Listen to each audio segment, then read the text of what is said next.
Noticed that things around you are a result of your own choices.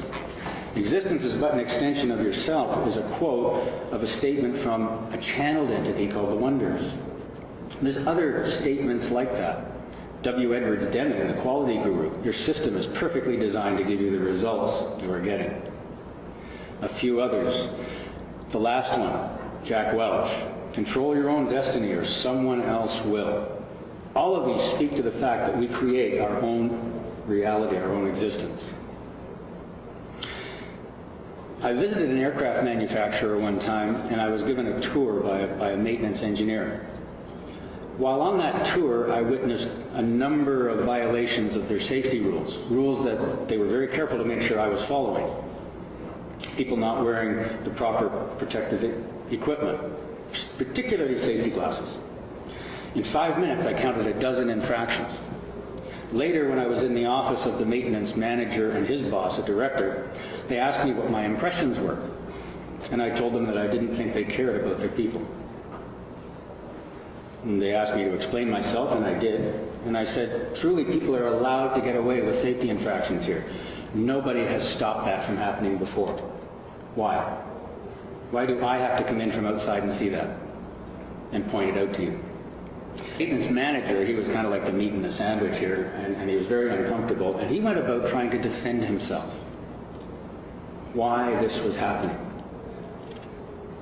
Why didn't he just take action to try and correct it? I don't understand. To me, his behavior was very unprofessional. Now, arguably, I could have been a lot more subtle in my approach. I certainly didn't get any work from him. But I did help them change an attitude towards safety. That maintenance engineer, not too long afterwards, quit in disgust over the way that company behaved. And they still make airplanes that other people fly in. This is a poem that came off the wall of a client in Western Australia. I photocopied it, and I keep it on the wall in my office. The original says author unknown, but I did an internet search and found out that the author was a gentleman named Don Merrill. I chose to look the other way. I could have saved a life that day, but I chose to look the other way. It wasn't that I didn't care. I had the time, and I was there. But I didn't want to seem a fool or argue over a safety rule. I knew he'd done the job before, and if I called it wrong, he might get sore. The chances didn't seem that bad. I've done the same, and he knew I had. So I shook my head and walked on by. He knew the risks as well as I. He took the chance. I closed an eye, and with that act, I let him die. I could have saved a life that day, but I chose to look the other way. Now, every time I see his wife, I'll know I should have saved his life. That guilt is something I must bear, but it isn't something you need to share. If you see a risk that others take that puts their health or life at stake, the question asked or thing you say could help them live another day. If you see a risk and walk away, then I hope you never have to say, I could have saved a life that day, but I chose to look the other way. What do you do when you see something going on?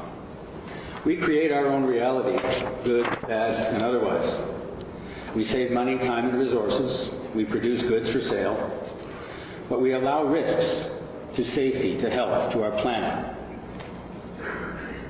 Is this the legacy you want to leave? We justify projects with high returns on investment by underestimating the costs and overestimating the benefits.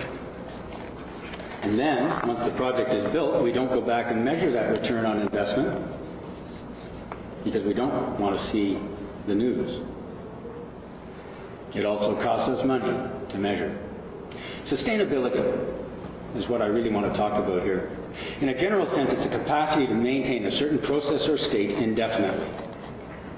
Applied to the human community, it's been expressed as meeting the needs of the present without compromising the ability of future generations to meet their own needs. Companies talk about corporate social responsibility and sustainability of their business. Makes it sound like a great investment. We feel good because we're talking about doing good, but are we actually choosing to do good? Choice takes action, not just talk. We can't delegate it, we have to act it. We certainly can't abdicate. This planet is not ours. We don't own it. We inherit it from our children. or we borrow it from our children. We don't inherit it from our ancestors. Our children clearly are extensions of ourselves. What do you want to leave for them when you're gone? So how does this apply to your business, right? I'm not some mentalist up here talking to you after all. Your business is made up of people, including you. It is therefore an extension of you. Anybody that your business touches is also an extension of you.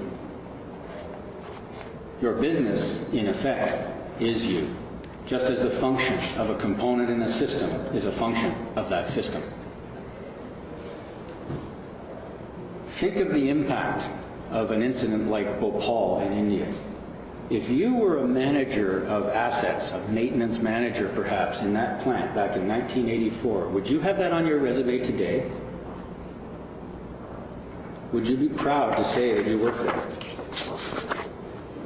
You have responsibility. Your expertise, your skills, your knowledge gives you that responsibility. It's up to us. You can choose to be part of the solution. Your company has hired you for your expertise. Sometimes it even produces products that are not so healthy, and society buys them anyways. In fact, just this morning in the newspaper, I see Dow Chemical is taking the Canadian government to court over a NAFTA provision because Quebec won't allow certain products for weed killers in the province. Here's a government that represents its people wanting to protect its people from harm, and a company is allowed to sue. To me, that's absolutely absurd. Look at the impact that some of our products have on society. Look at the impact that our physical assets that produce those products can have on society. Sustainability depends on us. We work at the center of this bullseye. In our businesses, there are many types of assets, and we look after the physical ones. We're a part of this. Change won't happen unless we choose to make it happen. We are the leaders when it comes to the physical assets which touch so much in our lives. If our companies are not managing those assets well, it's up to us to make the choice to change that.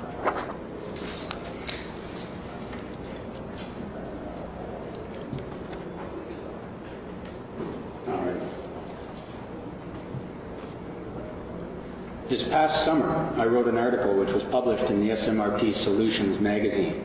The title of it is "It's Not Too Late for Heavy Industry," or "Is It Too Late for Heavy Industry in North America?"